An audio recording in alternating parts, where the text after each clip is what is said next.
اور اللہ کے رسول صلی اللہ تعالی علیہ وسلم رمضان میں قرآن، جبرائیل علیہ السلام ہر سال رمضان میں آپ صلی اللہ علیہ وسلم کے ساتھ قرآن کا مذاکرہ اور مدارسہ فرماتے تھے، یتدارسونہ۔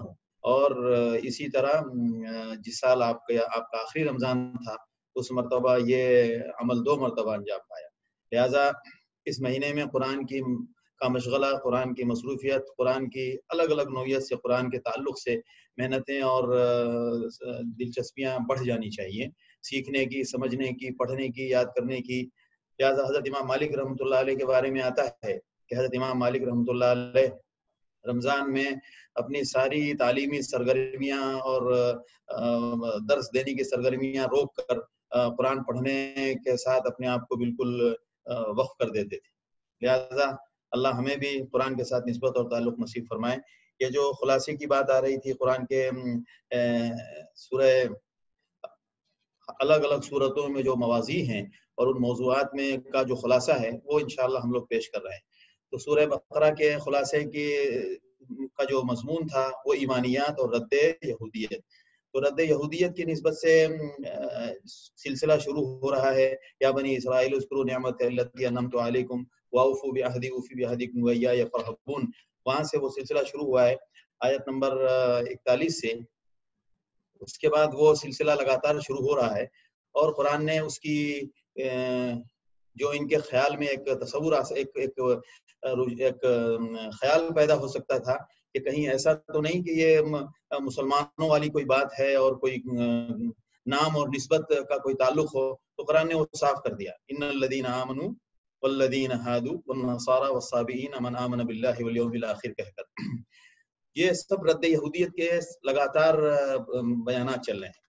اب رد یہودیت میں چونکہ یہ بہت دعویٰ کرتے تھے کہ ہم حق پر ہیں، اور اپنی نسبت حضرت ابراہیم علیہ السلام کی طرف بار بار لے کر جاتے تھے، تو قرآن نے ایمان کی پہلے تاریخ بیان کر دی سورہ بقرہ میں کہ ایمان مومن کون ہیں اور کافر کون ہیں، اور یہ بیچ والا جو راستہ ہے یہ نہ ادھر کے نہ ادھر کے، اور ان کی کیفیت ایسی ہے صم بکم عمی فہم لا یرجعون، یہ اندھے بہرے لوگوں کا کام ہے کہ وہ کسی ایک راستے پر نہ آئیں، لہذا وہ ترتیب اور خطرناک ہے۔ تو یہ ترتیب ایمانیات کی بات کے بعد ان کے رد یہودیت کا سلسلہ شروع ہوا۔ لہذا اس رد یہودیت میں بیچ میں یہ واقعہ آیا سورہ ذبح بقرہ کا۔ اس کے بعد ان کی تردید کے لیے انہوں نے جو حرکتیں غلط کی ہیں وہ سب ان کو شمار کرائی جا رہی ہیں۔ لہذا اس شمار میں ایک بات یہ تھی کہ یکتبون الکتاب بایدیہم ثم یقولون ھذا من عند اللہ، کہ آپ اپنی طرف سے تحریر اور اس میں عبارتیں اضافہ کر رہے ہیں اور کہتے ہو یہ اللہ کی بات ہے۔ ایک غلطی آپ کی یہ ہے۔ دوسری غلطی آپ یہ ہے کہ آپ کہتے ہو لن تمسنا النار الا ایاما معدودہ، یعنی آپ نے جنت کا ٹکٹ جانے کے لیے خود آپ نے ٹکٹ بنایا اور خود اپنا نام لکھ لیا اس پہ، لن تمسنا النار الا ایاما معدودہ، آپ کی ایک بات۔ قرآن نے اس کو بھی صاف کیا، بلا من کسب سیئۃ واحاطت بہ خطیئۃہ۔ اصل اصول یہ نہیں ہے کہ آپ جہنم میں جائیں گے یا جنت میں جائیں گے، اصول یہ ہے کہ جو برائیوں میں ڈوبا ہوگا اولئک اصحاب النار، اور والذین آمنوا وعملوا الصالحات، اور جو ایمان اور عمل صالح والے ہوں گے اولئک اصحاب الجنہ۔ اس اصول پر جو اترے گا، خواہ وہ مومن ہو، خواہ وہ یہودی ہو، خواہ وہ نصرانی ہو، ہر ایک کے ساتھ ہم اسی اصول کی بنیاد پر فیصلہ کرنے والے ہیں۔ لہذا اب ان کی غلطیاں شمار کرائی جا رہی ہیں۔ اب اندازہ لگائیں، ہمیں اس خلاصے سے بہرحال ہمیں بھی اپنے بارے میں فکر مند ہونا ہے۔ لہذا اب دیکھیں قرآن دنیا میں ہی ان کے اعمال شمار کرا رہا ہے ان کو، جیسے کہ پیچھے انہوں نے لگاتار ان کے اعمال شمار کرائے گئے، یہاں پر شروع کرا رہا ہے اللہ، شمار کرا رہا ہے کہ ہم نے آپ سے معاہدہ لیا تھا کہ لا تعبدوا الا اللہ، اللہ کے ساتھ عبادت، اللہ کے علاوہ کسی کی عبادت نہیں کرنی، والدین کے ساتھ حسن سلوک کرنا ہے، وذی القربہ اور اقربا کے ساتھ حسن سلوک کرنا ہے، یتامہ کے ساتھ اور مسکینوں کے ساتھ اور لوگوں کے ساتھ ٹھیک ٹھیک بات کرنی ہے، واقیموا الصلاۃ وآتوا الزکاۃ، اور نماز صحیح طریقے سے پڑھنی ہے اور زکوٰۃ دینی ہے۔ ہوا کیا؟ آپ نے یہ سب کیا کیا؟ ثم تولیتم الا قلیلا منکم، آپ میں سے اکثر لوگوں نے اس کو پورا نہیں کیا، وانتم معرضون، اور آپ تو پلٹ گئے۔ ایک غلطی ہے۔ دوسری غلطی آگے شمار کرائی جا رہی ہے کہ ہم نے آپ سے معاہدہ کیا تھا، آپ کو ہم نے یہ دین اور یہ پیغام دیا تھا، حکم دیا تھا کہ آپس میں ایک دوسرے کی خوریزی مت کیجیے گا، اور یہ آپ اس کے شاہد اور گواہ خود ہیں آپ۔ اچھا کیا کیا آپ نے؟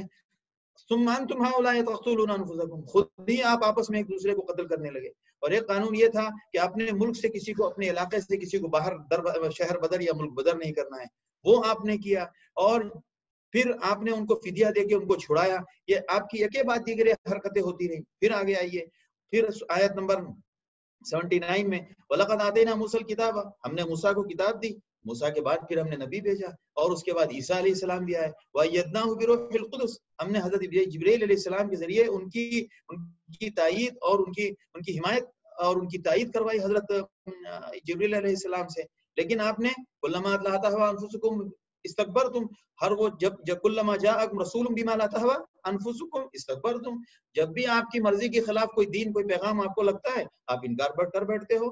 لہذا اسی طرح آپ نے کہا کہ ہمارے اوپر اگر کوئی کتاب آئے گی اور آپ دعا مانگا کرتے تھے تو کافروں کے خلاف آپ ان کو دھمکیاں دیتے تھے کہ جب دین محمدی آئے گا اور جب کوئی ایک دین آنے والا ہے اخیر میں، اس کے ساتھ ہم مل کر ہم آپ کے خلاف جنگ کریں گے اور آپ کا صفایا کریں گے. یعنی آپ کافروں کو دھمکی دیتے تھے. اور جب وہ دین آ گیا تو آپ نے کہا کہ فلما جاءہم ما عرفوا کفروا بہ، جب وہ دین آیا تو آپ اس کا انکار کر بیٹھے. لہٰذا یہ ان کی لگاتار غلطیاں شمار کرائی جا رہی ہیں. اسی طرح ان سے کہا گیا کہ آمنوا بما انزل اللہ، ایمان لاؤ جو اللہ نے تم پر نازل کیا ہے، جو اللہ نے نازل کیا ہے. تو کہہ رہے ہیں قالوا نؤمن بما انزل علینا ویکفرون بما وراءہ، کہ ہم صرف اسی کو ایمان لائیں گے جو ہمارے ساتھ جڑا ہوا ہے، جو ہم پر اترا ہے. اس کے علاوہ جو کچھ بھی نازل ہوگا ہم اس پر ایمان لانے والے نہیں. یہ دیکھیں ان کی لگاتار غلطیاں شمار کرائی جا رہی. آگے پھر ان سے کہا گیا کہ آپ سے بچڑے کے بارے میں معاہدہ ہوا، اور جب بچڑے کے بارے میں جو آپ کو احکامات تعلیمات دی گئی آپ نے اس کے معاملے میں اللہ کی خلاف ورزی کی. اس کے بعد پھر آپ نے کہا کہ قل من کان عدوا لجبریل فإنه نزل، یہ آیت کیوں اتری؟ یہ کہتے تھے کہ بھائی اگر آپ کے اوپر وحی جبریل لے کر آتے ہیں تو ہم نہیں ماننے والے، کیونکہ جبریل تو ہمارا پکا دشمن. لہٰذا اب جبریل کی وجہ سے آپ نے انکار کر دیا. تو اب یہ آپ کی غلطی ہے. اب آگے سلیمان علیہ السلام کی حکومت کے سلسلے میں بہت ساری باتیں شیطان نے اڑائی ہوئی تھی کہ سلیمان کی حکومت کیوں تھی، سلیمان نے پوری دنیا پر حکومت کیوں کی علیہ السلام. تو شیطان نے جو باتیں تم سے کہی تم نے شیطان کی بات کو مان لیا. قرآن آپ آگے کہہ رہا ہے وَلَوْ أَنَّهُمْ آمَنُوا وَاتَّقَوْا لَمَثُوبَةٌ مِّنْ عِندِ اللَّهِ خَيْرٌ، آپ کو تو ایمان لانا چاہیے اللہ اور اللہ کے رسول پر، اس کو چھوڑ کر آپ نے شیطان کی بات مان لی. اب یہ سب باتیں ان کی شمار کرائی جا رہی ہیں. یہ ہے رد یہودیت. یعنی آپ کی یہودیت کسی نام کی تردید نہیں ہو رہی ہے، بلکہ آپ نے اللہ اور اللہ کے دین کی جو مخالفت کی ہے اور جو اس کے سلسلے میں آپ کا رویہ آ رہا ہے وہ سارے رویے یہ ہیں. اور جبکہ اللہ نے کہا کچھ اور ہے اور آپ اپنی مرضی سے کرتے کچھ اور ہیں. اس وجہ سے آپ کے خلاف یا آپ کے بارے میں جو قرآن اتر رہا ہے تو وہ آپ کی حرکتوں کی وجہ سے اتر رہا ہے. تو اس صورت میں رد یہودیت کی سارے مضامین ہیں. اب قرآن کہہ رہا ہے ماننسخ، اب وہ ذہن صاف کر رہا ہے. پہلے تو یہ ذہن صاف کیا گیا کہ آپ اہل کتاب کو اور مشرکین کو، اور اس میں زیادہ تر اہل کتاب کا جو اشارہ ہے سورہ بقرہ میں وہ یہود کی طرف ہے. جو واقعات جو بنی اسرائیل جو کہا جا رہا ہے وہ تقریباً ساری جو حرکتیں ہیں وہ سب یہودیوں کی تھی. تو یہاں بھی جو کہا گیا ہے کہ یود الذین کفروا من اہل الکتاب والمشرکین، نہ تو کافر مشرک نہ تو کافر چاہتے ہیں یہودوں میں، یعنی نہ تو یہودی کافر چاہتے ہیں اور نہ مشرکین چاہتے ہیں کہ آپ کے اوپر کوئی دین اترے، کوئی وحی اترے، اور یہ چاہتے ہیں کہ یہ وحی اور یہ نبوت کا سلسلہ صرف ہمارے ہی ساتھ خاص رہے. تو قرآن نے کہا کہ واللہ یختص برحمتہ من یشاء، یہ آپ نے فیصلہ کہاں سے کر لیا؟ یہ تو اللہ کی رحمت ہے. اللہ اپنی رحمت کے لیے جس کو چاہے اپنے فیصلے کی بنیاد پر اللہ کسی کو خاص کرے گا. اب ذہن صاف کیا جا رہا ہے ما ننسخ من آیۃ او ننسها نأتی بخیر منها او مثلها. یہاں سے موضوع ٹرن لے رہا ہے. اب تک جو ہے پیچھے رد یہودیت میں جو ان کے کارنامے تھے، جو ان کے منفی پہلو تھے وہ اجاگر کیے گئے کہ آپ کی یہ حرکتیں تھیں. اب یہاں سے ان کو ذہن سازی ہو رہی ہے. تو لہٰذا قرآن کا واقعی قرآن تو میں آدھے گھنٹے میں ہم تو صرف تھوڑا سا وہ مزاج بنا سکتے ہیں، ورنہ قرآن کا کہ معجزے کو سمجھنے کے لیے تو ایک ایک آیت اور ایک ایک صفحے کے لیے گھنٹوں گھنٹوں چاہیے. لہٰذا یہاں سے دیکھیں کس حسن اسلوب پر قربان جائیے. واقعی قرآن اللہ کی کتاب اعجاز ہے. ما ننسخ من آیۃ او ننسها نأتی بخیر منها او مثلها. ہم جب بھی کوئی حکم ختم کرتے ہیں یا اس کے بدلے میں کوئی دوسرا حکم لاتے ہیں تو یا تو وہ اسی جیسا ہوگا یا اس سے بہتر ہوگا. لہذا اس کی مثال ہے کہ اللہ نے تحویل قبلہ کا حکم دیا. اب تک بیت المقدس اور مسجد اقصی کی طرف نماز پڑھی جا رہی تھی. اب جب ایک حکم منسوخ ہوا کہ اب نماز بیت المقدس کی طرف کے بجائے اب نماز جو ہے آپ کو کعبے کی طرف پڑھنی ہے، قبلے یعنی قبلہ آپ کا اب کعبہ ہو گیا. اب ظاہر سی بات ہے ان دونوں مسجدوں کا جب موازنہ کیا جائے تو بہرحال بیت المقدس سے کعبے کا رتبہ بڑا ہے. نأتی بخیر منہا او مثلہا، لیکن یہ کام تو ہمارا ہے. اب قرآن اس ذہن کو صاف کر رہا ہے اور وہ ذہن بنا رہا ہے کہ آپ اس بات کو دماغ میں بٹھائیے، نہ تو یہودیت کوئی چیز ہے، نہ نصرانیت کوئی چیز ہے، اور گروہی طور پر مومن جو اپنے طور پر نام کے طور پر شمار کر لیں تو وہ بھی کوئی چیز نہیں ہے. اصل چیز ہے من آمن باللہ والیوم الاخر وعمل صالحا. عملی طور پر، عقیدے کے طور پر آپ کا پورا ثبوت موجود ہونا چاہیے کہ آپ کے عمل اور عقیدے میں ایمان باللہ، ایمان بالآخرہ اور عمل صالح موجود ہے. لہذا اب قرآن آگے اس کو صاف کر رہا ہے. الم تعلم ان اللہ لہ ملک السماوات والارض، کیا آپ نہیں جانتے کہ زمین و آسمان کی بادشاہی اللہ کے لیے ہے. اب آسمانوں میں بھی جو حکم اللہ دے گا وہی چلے گا، اب زمین میں بھی جو حکم اللہ دے گا وہی چلے گا. آپ یہ بیچ میں بات کہاں سے لے آتے ہیں کہ ہم جو ہمارے اوپر وہی اتری ہے، جو دین ہم سے جڑا ہوا ہے ہم اس کو تو مانیں گے، دوسرے دین کو نہیں مانتے. پتا کیا چلا؟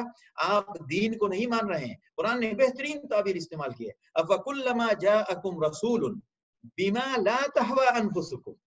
جب بھی کوئی رسول ایسی بات لے کر آئے جو تمہارا دل نہیں چاہ رہا ہے، جس کو تمہارا دل قبول نہیں کر رہا ہے، استکبرتم، بس اکڑ جاتے ہو. لہذا قرآن کہتا ہے کہ اصل آپ کی جو پرابلم ہے وہ کیا ہے؟ وہ پرابلم ایمان لانے کے اندر کوئی رکاوٹ نہیں ہے. اصل میں جو پرابلم ہے وہ یہ ہے کہ آپ اپنے دل کے کو خدا بنا لیا ہے. اپنا معبود آپ نے افرائیت من اتخذ الہہ ہوا، اسی کو کہتے ہیں کہ آپ اپنی مرضی پر چلنا چاہتے ہو. اب اپنی مرضی پر اگر یہودی چلے گا تو وہ بھی کامیاب نہیں، اپنی مرضی پر اگر نصرانی چلے گا تو وہ بھی کامیاب نہیں ہے، اپنی مرضی پر اگر مسلمان بھی چلے گا تو وہ بھی کامیاب نہیں ہے. کامیاب ہونے کے لیے قرآن کہتا ہے، جو ہم لوگ سورہ حجرات میں بھی جو بیان کر رہے ہیں، لا تقدموا بین یدی اللہ ورسولہ، اللہ اور اللہ کے حکم کے سامنے اپنا نفس، اپنی مرضی، اپنا مزاج مت چلاؤ. اب یہاں سے بیچ میں باتیں اور آیتیں آ رہی ہیں، پھر قرآن ان کو اور صاف کر رہا ہے کہ بھائی دیکھو رد یہودیت کو کس انداز سے قرآن صاف کر رہا ہے اور ان کے ذہن کو کے اندر کتنی صاف باتیں بٹھا رہا ہے. وقالت اليهود ليست النصارى على شيء، اس سے پہلے بلکہ ایک اور آتا ہے کہ وہ کہتے ہیں وقالوا لن يدخل الجنة الا من كان هودا او نصارى. تم ایک بات یہ کہتے ہو کہ جنت میں صرف وہی جائے گا جو یہودی ہوگا، جو نصارہ ہوگا.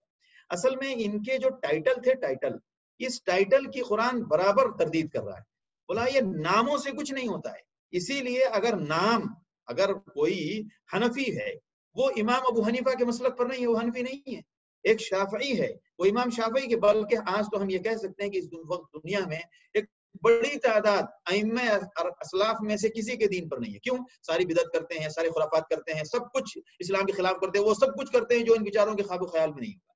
تو اسی طرح نام سے تو ہم مسلمان ہیں، لیکن قرآن اسی کو صاف کر رہا ہے، صرف نام کافی نہیں ہے، ہمیں کام چاہیے، کام آپ کا سیدھا ہونا چاہیے. وہی تردید یہاں ہو رہی ہے. وقالوا لن يدخل الجنة الا من كان هودا او نصارى، وہ کہتے ہیں کہ جنت میں صرف وہی جائے گا جو یا تو یہودی ہونا چاہیے یا نصرانی ہونا چاہیے. تو قرآن کہتا ہے تل کا امانی، یہ آپ کی خام خیالی ہے اور یہ آپ کا اپنا گمان ہے. البتہ ہمارے ہاں ایک اصول ہے، بلا بے شک جنت کیوں نہیں، لیکن جنت میں جانے کا اصول یہ ہے من اسلم وجہہ للہ، اللہ کے سامنے اپنے آپ کو اللہ کے حوالے کر. اللہ کے حوالے کرنے کا کیا مطلب ہے؟ جب جس موقع پر جو حکم اللہ کا آیا ہمیں اس میں کوئی اعتراض نہیں ہونا چاہیے. اللہ کے حکم کے سامنے اعتراض نہیں ہونا چاہیے. عمل کرنے کے لیے تفصیل پوچھنا تو حق مطلب ایک بندے کا حق ہے تاکہ وہ اندھا بہرا ہو کر عمل نہ کرے، لیکن ایک سوال کے اوپر اعتراض اور اسکال کی شکل میں تفصیل جاننا یہ تو خطرناک کفر کی بات ہو گئی، جیسا کہ ذبح بقرہ میں یہ یہودی کر کے آئے ہیں. لہذا اب قرآن کہتا ہے کہ آپ کہتے ہو یہودی اور نصرانی جنت میں نہیں جائے گا، آپ کا ہی دعویٰ ہے. آگے قرآن کہہ رہا ہے کہ تمہارا ہی تو معاملہ ہے یہ. وقالت اليهود ليست النصارى على شيء وقالت النصارى ليست اليهود على شيء. اور یہود کہتے ہیں کہ نصارہ حق پر نہیں ہے اور نصارہ کہتے ہیں کہ یہود حق پر نہیں ہے. تو آپ کس کی بات مانی جائے؟ نصارہ بھی کہتے ہیں کہ ہم اہل کتاب ہے، یہود بھی کہتے ہیں کہ ہم اہل کتاب ہے. تو اب تمہارے دونوں کے دعوے میں کس کی بات کو صحیح مانا جائے؟ لہذا قرآن نے کہا کہ یہ باتیں کون کہتے ہیں؟ وہم یتلون الکتاب، اور دونوں آسمانی کتاب پڑھنے والے ہو.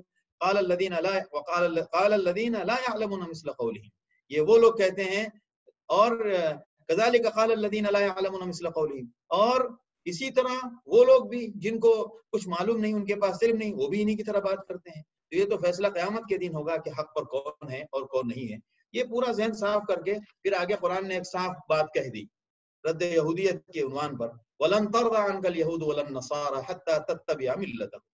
یہ حق کی کوئی بات نہیں ہے اور ان کو دین و ایمان سے کوئی لینا دینا نہیں ہے، بس یہ آپ سے اس وقت تک راضی نہیں ہوں گے جب تک کہ آپ ان کی ملت میں شامل نہ ہو جائیں اور ان کی ملت کی پیروی نہ کرنے لگے۔ حَتَّى تَتَّبِعَ مِلَّتَهُمْ، قرآن نے کہہ دیا قُلْ إِنَّ هُدَى اللَّهِ هُوَ الْهُدَى۔ اصل ہدایت وہ ہے جو اللہ نے بھیجی ہے، جو اللہ نے نازل کیا ہے۔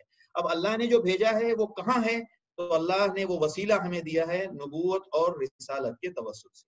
اب یہاں پر تک رد یہودیت کی بات ہو گئی تھی اور اس کے بعد بیچ میں اس موضوع کو مثبت طرف منتقل کیا جا رہا ہے۔ اب اللہ نے فرمایا کہ اب آئیے، اب یہ مثبت انداز ہو رہا ہے رد یہودیت میں، ایمانیات پر بھی روشنی ڈالی جا رہی ہے۔ حضرت ابراہیم علیہ السلام کا قصہ یہاں سے شروع ہو رہا ہے، کیا؟ وَإِذِ ابْتَلَىٰ إِبْرَاهِيمَ رَبُّهُ بِكَلِمَاتٍ فَأَتَمَّهُنَّ۔ اور اس وقت کو یاد کرو جب ابراہیم علیہ السلام کو اللہ نے آزمایا کچھ احکام دے کر۔ احکام دیے یعنی حکم نہیں دیا کہ آپ کو یہ کرنا ہے، بلکہ یہ کرنے کے کام ہیں۔ ابراہیم علیہ السلام نے بے چون و چرا جتنے احکام اللہ کی طرف سے آتے گئے، نہ اس کی فرضیت نہ اس کے حکم کا درجہ کچھ نہیں پوچھا، جو اللہ کی طرف سے اشارہ ملا کہ یہ کرنے کا کام ہے وہ سب کرتے چلے گئے۔ اس کی سب سے بڑی مثال خواب میں بیٹے کو ذبح کرتے ہوئے دکھایا گیا۔ خواب میں انہوں نے بالعمل بیٹے کے اوپر چھری چلانے کے لیے صبح تیاری کر لی اور وہ عملاً وہ اپنا پورے اس خواب کو عملی طور پر انہوں نے پیش کر کے اس کی تعبیر پیش کر دی۔ لہٰذا یہ ہوتا ہے مثبت طریقہ کہ جب بھی کوئی حکم آئے اس میں آپ زیادہ تفصیل میں نہ جائیں، کیونکہ حکم اللہ کا ہے۔ اگر میں کہوں کسی سے کوئی حکم بتاؤں تو ایک بندے کو حق ہے کہ وہ پوچھے پتہ نہیں مولانا کو مسئلہ یاد ہے کہ نہیں، ہو سکتا ہے ان کو غلط معلوم ہو سکتا ہے ان کے علم میں کوئی کمی ہو، یا ان کے ذہن میں کوئی حافظے کا مسئلہ ہو تو انہوں نے پڑھا کچھ اور ہو اور انہوں نے بتا دیا کچھ اور ہو۔ ایک بندے کے بارے میں، ایک امت کے فرد کے بارے میں تو یہ اس بات کا امکان ہے، لیکن نبی جب کوئی بات کہے اور نبی کے بارے میں یہ معلوم ہونا چاہیے کہ اللہ کی وحی اور اللہ کے دین کو پہنچانے کا جو اس انسانیت تک جو اللہ نے وسیلہ ہمیں دیا ہے وہ ہے وسیلہ نبوت کا اور رسالت کا۔ جب اچھا نبوت اور رسالت عام آدمی دعویٰ کر لے تو ہر ایک کو نبی مان لے گا؟ نہیں، اللہ ہر نبی کو بآیاتنا، اپنی نشانیاں، اپنے معجزات کے ساتھ بھیجتا ہے، اور اپنی اللہ کی طرف سے سند ہوتی ہے اس کے پاس کہ وہ نبی ہے اور وہ موجود ہوتی ہے اور وہ سب جانتے ہیں۔ لہٰذا قرآن نے کہا بھی ہے کہ جس طرح وہ اپنے بیٹوں کو نہیں پہچانتے اس طرح آپ کے بارے میں ان کا یقین ہے کہ آپ نبی ہیں۔ لہٰذا حضرت ابراہیم علیہ السلام کو جو بھی حکم دیا گیا حضرت ابراہیم علیہ السلام نے پورا کر کے دکھایا۔ تو آپ ہی کہتے ہیں کہ ہاں ابراہیم علیہ السلام، جیسا کہ سورہ آل عمران میں آئے گا کہ ما کان ابراہیم یہودیا ولا نصرانیا ولکن کان حنیفا مسلما۔ ابراہیم علیہ السلام یہودی بھی کہتے تھے کہ ہماری نسبت جو ہے وہ ابراہیم علیہ السلام سے جا کے ملتی ہے۔ حضرت عیسائی نصرانی بھی کہتے تھے کہ ہماری نسبت جو ہے حضرت ابراہیم علیہ السلام سے جا کے ملتی ہے۔ تو ابراہیم علیہ السلام سے شجرے کا یا آپ کی طرف سے نسبتوں کا جو نقل نسبت، یعنی ہم جیسے حنفی ہیں، حنفی کیا ہے؟ وہ بھی نقل نسبت ہے۔ حنفیت پڑھ کے کون حنفی ہو رہا ہے؟ شافعی پڑھ کے کون شافعی ہو رہا ہے؟ جس خاندان میں پیدا ہو گیا تو یہ نقل نسبت کہہ لیں اس کو آپ۔ تو یہ نقل نسبت سے کوئی ابراہیمی نہیں ہو سکتا ہے۔ نسبت کے ساتھ عمل بھی چاہیے، عقیدہ بھی چاہیے، اور فکر اور عقیدے اور اعمال کی مناسبت بھی چاہیے، تب آپ کی مناسبت معتبر ہوگی۔ لہٰذا ابراہیم علیہ السلام کے اعمال، ابراہیم علیہ السلام کے وہ پورے واقعے کو بیان کیا کہ دیکھو ابراہیم نے جو ابراہیم سے اللہ نے کہا، اللہ نے حضرت ابراہیم علیہ السلام سے جو مطالبہ کیا، حضرت ابراہیم علیہ السلام نے وہ سب کچھ پورا کر کے دکھایا۔ اور پھر ہونا کیا چاہیے؟ ابراہیم علیہ السلام کے ان تمام دعاؤں کے ذریعے بتایا گیا کہ دیکھو ابراہیم کی شان یہ ہے کہ ابراہیم نے وہ گھر کی تعمیر کی جس گھر کو ابھی ہم قبلہ بنانے والے ہیں۔ دیکھیں اب تحویل قبلہ کی بات ابھی نہیں آئی، لیکن اس تحویل قبلہ سے پہلے قبلے کی تاریخ بتا دی قرآن نے کہ وہ جو تحویل قبلہ ہونے جا رہا ہے اور جس کو ہم قبلہ بنانے جا رہے ہیں یعنی کعبۃ اللہ، وہ کعبے کی تاریخ کیا ہے کہ بیت المقدس سے پہلے بنا ہے وہ۔ لہذا جب ایک ادنا درجے سے جب درجہ اعلیٰ ہو تو اس کو اور جلدی قبول کرنا چاہیے، اس کے قبول کرنے میں اور کوئی رکاوٹ نہیں ہونی چاہیے، لہٰذا اس کی تاریخ بیان کر دی گئی۔ کتنا اسلوب پختہ ہے قرآن کا، واقعی قرآن اللہ کی کتاب ہے، اس کے سمجھنے کی توفیق اور صلاحیت بھی اللہ ہی کی طرف سے ملے گی۔ اور اللہ تعالیٰ ہم بھی ایک طالب علم، ایک طفل مکتب کی شکل میں کوشش کرتے ہیں، اللہ ہمیں بھی نصیب فرمائے اور اللہ ہمیں اس کی خدمت کے لیے قبول بھی فرمائے۔ لہٰذا پہلے پوری تاریخ بتا دی، ابراہیم کون ہیں اور یہ گھر جو بنایا ہے ابراہیم نے اور کیا کیا کام کیے۔ ابراہیم نے گھر بنایا جس گھر کی شان یہ ہے اور اس گھر کی تاریخ یہ ہے، اور اس گھر کے بنانے کی تعمیر کے بعد ابراہیم نے دعا کیا کی، ربنا وجعلنا مسلمین لک ومن ذریتنا امۃ مسلمۃ لک وارنا مناسکنا وتب علینا انک انت التواب الرحیم۔ اس نے یہ دعا کی، کیا دعا کی کہ اللہ ہمیں ہمارے لیے آسان کر دے، ہم تجھ سے دعا مانگتے ہیں کہ میں اور میرا بیٹا تیرے لیے تیرے فرما بردار ہو جائیں اور ہم اپنے آپ کو تیرے سپرد کر دیں۔ یہ ہوتی ہے اصل بات۔ اللہ اکبر، اللہ ہمیں توفیق نصیب فرمائے۔ اللہ کا احسان ہے کہ اللہ نے ہمیں محمد رسول اللہ صلی اللہ علیہ وسلم کی امت میں بنایا، اور اللہ نے آپ صلی اللہ علیہ وسلم کو فرمایا تھا ثم اوحینا الیک ان اتبع ملت ابراہیم حنیفا، اور ہم نے پھر آپ کے اوپر وحی کی اور ہم نے آپ کو حکم دیا کہ ابراہیم کی ملت جو کہ حنیف تھا اس کی پیروی کریں آپ۔ لہٰذا ہم حدیث میں دوسری جگہ بھی ہے کہ بعثت من ملت الحنیفیۃ السمحاء، کہ مجھے تو ملت حنیفیہ یعنی جو حضرت ابراہیم علیہ السلام کی جو کے ذریعے جو دین کی اور عقیدے کی جو بنیاد پڑی تھی اسی بنیاد پر مجھے بھیجا گیا ہے۔ لہٰذا اور وہ ہے حنیفیت۔ حنیفیت کیا ہے؟ ایسی توحید جس میں شرک کا کوئی شائبہ نہ ہو۔ ہمیشہ یاد رکھیں، امام ابن کثیر نے اس کی تعریف کی ہے، مائل الی التوحید عن الشرک۔ مال الہ کا مطلب ہوتا ہے کسی چیز کو قبول کرنا اور اس کی طرف پورے طور پر اپنے آپ کو سپرد کر دینا، اور ان جب اس کے ساتھ ان لگے گا تو پورے طور پر اس سے علیحدہ ہو جانا، جیسے مال الہ پورے طور پر متوجہ ہو گیا، اور مال عن یعنی اس طرف سے پورے طور پر اپنے آپ کو علیحدہ کر لیا۔ تو حنیفیہ کا مطلب یہ ہے کہ پورے طور پر توحید ہونی چاہیے اور شرک کا کوئی شائبہ نہیں ہونا چاہیے۔ اب آگے بات، رد یہودیت کے بعد اس کو مثبت طریقے سے اس کے مثبت اعمال اب آ رہے ہیں۔ اب مثبت اعمال میں قرآن نے کہا کہ دیکھو آگے صرف ابراہیم ہی نہیں، جن ابراہیم کی نسل کی طرف اور اولاد کی طرف تمہاری نسبت ہے ان کے بھی معاملہ سن لو۔ وَمَن يَرْغَبُ عَن مِلَّةِ إِبْرَاهِيمَ إِلَّا مَن سَفِهَ نَفْسَهُ، ملت ابراہیم سے جو بھی اپنے آپ کو بے رغبتی ظاہر کرے گا وہ تو نادان اور احمق ہوگا۔ وَلَقَدِ اصْطَفَيْنَاهُ فِي الدُّنْيَا وَإِنَّهُ فِي الْآخِرَةِ لَمِنَ الصَّالِحِينَ ثُمَّ إِذْ قَالَ لَهُ رَبُّهُ أَسْلِمْ، پھر بار دیکھیں اصلم آ رہا ہے، جب اس کے رب نے کہا کہ اسلام لے آؤ، یعنی اپنے آپ کو پورے طور پر اللہ کے حوالے کر دو، تو کیا کہا؟ قال اسلمت لرب العالمین۔ یہ ہوتی ہے بات، یہ ہے آپ کے کرنے کا کام کہ جب ابراہیم علیہ السلام کو کہا گیا کہ آپ یہاں جائیں تو وہاں چلے گئے، جب آپ سے کہا گیا کہ اپنے بچے کو مکے چھوڑ کر آئیں تو وہاں چھوڑ دیا، اور جب وہاں سے آپ کو کہا گیا کہ چھوڑ کے نکل لیں، دودھ پیتے بچے کو نکل لیا۔ اس کو کہتے ہیں اسلام، اب خود سپردگی اسے کہتے ہیں، اور یہ ہے اصل ایمان میں ہمیں یہ چیز چاہیے۔ ہمیں گروہی نام کا ہمارے نزدیک کوئی اعتبار نہیں ہے، ہمارے نزدیک اصل اعتبار کس کا ہے؟ اسلام کا اعتبار ہے۔ لہذا اسی لیے یہ نام جو مسلم کا مطلب کیا ہوا؟ مسلم کا مطلب ہے اپنے آپ کو پورے طور پر سپرد کر دینا کہ جو حکم ہوگا ہم اسی فرمان کو مانیں گے۔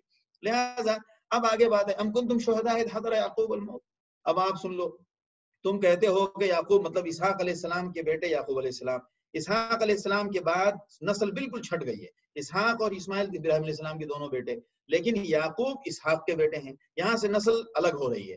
اب یہ نسل جو بنی اسرائیل کی نسل ہے وہ یعقوب علیہ السلام سے جڑی ہوئی ہے، تو یعقوب علیہ السلام کا نام اسرائیل تھا، اسی وجہ سے بنی اسرائیل کہا جاتا ہے۔ اب قرآن کہہ رہا ہے کہ آپ کہہ رہے ہو نا کہ بھائی ہم ایسے ہیں اور ہم ایسے ہیں، تو تمہارے دادا جو نبی تھے اور جو ابراہیم کے پوتے تھے، دو نسبتیں ہیں، ایک تو یعقوب سے تم کو نسبت ہے اور پھر یعقوب کے توسط سے تمہاری نسبت ابراہیم تک پہنچتی ہے، اس کا حال سن لو۔ ام کنتم شہداء اذ حضر یعقوب الموت اذ قال لبنیہ ما تعبدون من بعدی قالوا نعبد الہک والہ آبائک ابراہیم واسماعیل واسحاق الہا واحدا، ایک ہی معبود ہے، ایک ہی الہ ہے، ہم اس کی عبادت کریں گے۔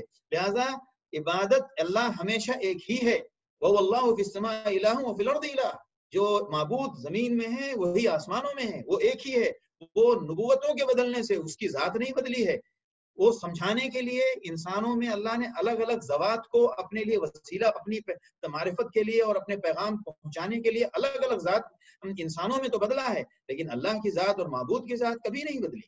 لہٰذا اب آپ کی نسبت جو یعقوب کی طرف ہے، تو یعقوب کا تو حال یہ ہے کہ یعقوب نے تو یہ کہا تھا، اب آپ کا کیا ہوا، اور آپ اس راستے پر ہو کہ نہیں ہو؟ پھر قرآن اس کو صاف کر رہا ہے، اور ایمانیات دونوں کی دعوت آ گئی یہاں، دونوں کو جوڑ دیا گیا۔ قرآن دیکھیے کیا، وَقَالُوا كُونُوا هُودًا أَوْ نَصَارَىٰ تَهْتَدُوا، انہوں نے پھر ان کے دعوے کو یہ ہمیشہ دعویٰ کرتے تھے، بھائی ہدایت یہ ہے کہ یا تو آپ یہودی ہو جاؤ یا آپ نصرانی ہو جاؤ۔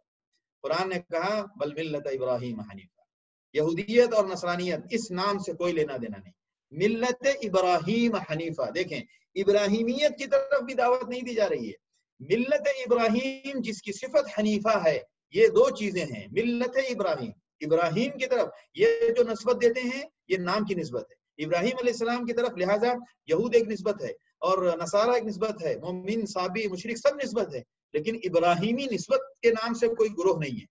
لیکن جو چیز ہے وہ کیا ہے؟ ملت ابراہیم حنیفہ، لہٰذا جو چیز ہم کو چاہیے وہ ہے ملت ابراہیم، ابراہیم کے راستے پر، ابراہیم کے طریقے پر جو ہوگا وہ ٹھیک ہوگا اور وہی حق پر ہوگا۔ اب آگے ایمانیات جو اس صورت کا مرکزی مضمون ہے، رد یہودیت، اس کو منفی شکل میں اس کی وضاحت ہو گئی، اس کی مثبت شکل میں وضاحت ہوئی، اب صاف مثبت شکل میں ایک اصول ایمان کی ایک تفصیل بیان کی جا رہی ہے، اور ایمان کا ایک بہت وضاحت کے ساتھ ایمان کو پیش کیا جا رہا ہے۔ ایمانیات کے لیے اس صورت کا امتیاز ہے پورے قرآن میں کہ جو اہم ترین آیتیں ہیں ایمانیات کی، جس کی فضیلت بہت ہے، وہ سب اس صورت میں، لہذا اس میں سے ایک بہت مشہور بچہ یاد کرتا ہے، اور وہ صورت جس صورت کی بے شمار فضیلت ہے، 10 جملوں کی ایک آیت، صورت نہیں آیت، وہ ہے آیت الکرسی، اللہ لا الہ الا هو الحی القیوم، یعنی ایمانیات کی روح اور ایمانیات کی جڑ ہے، سمجھ لیں آپ۔